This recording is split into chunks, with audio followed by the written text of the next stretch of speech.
out aloud behind-the-scenes information related to the classic Doctor Who serial The Invasion. This is all sourced from the TARDIS data core, the Doctor Who fan wiki. The following piece of behind-the-scenes information appeared at the foot of the Radio Times program listing for episode 5. That's this one.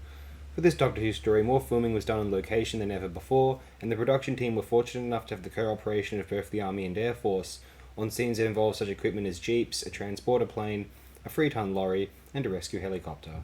Original published text. Nicholas Courtney reprises his role as Lethbridge Stewart, now promoted from Colonel to Brigadier from the Web of Fear. John Levine Benton was uncredited on screen for episode 5, but was credited in Radio Times.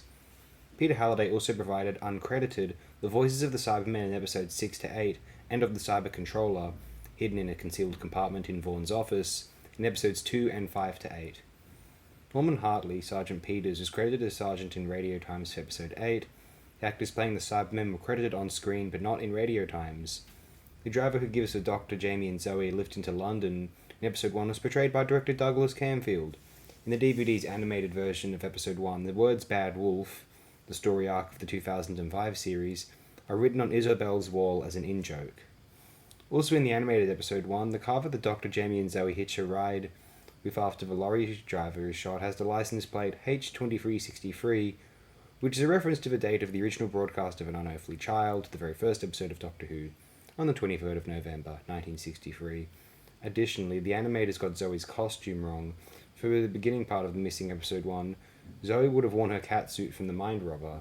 We all love that catsuit, by the way, and she would have changed when Isabel got her fixed up with some proper gear. This was a deliberate choice, as the limited budget for the animated reconstruction would have not have permitted the creation of a new character model for Zoe that would have only been used briefly. I guess that's fair enough, to be quite honest. I'm not going to lie. The episode was intended to prove that Earth-based stories could be produced cheaply and effectively. Ironically, it was the most expensive Doctor Who story ever produced when made, and remained so for several years. Originally, Professor Travers and his daughter Anne were to appear, but they were replaced by Isabel and her uncle when Mervyn Heisman and Henry Lincoln refused to grant the rights. The DVD's production subtitles claim they were granted rights to the characters, but as the characters became less involved in the story, they thought it was not worth including them. The characters are mentioned in dialogue, however. Isabel lives in Travers' former house in London, and Professor Watkins mentions that Travers was getting past it, so he persuaded him to live in America with Anne. There's quite a bit of information here, actually. Given that we need to stretch information across a few more episodes of this particular serial, we've been going for nearly 3 minutes now, we'll just close it here. Thanks again, everyone. Appreciate it very immensely. I'll see you in the next time.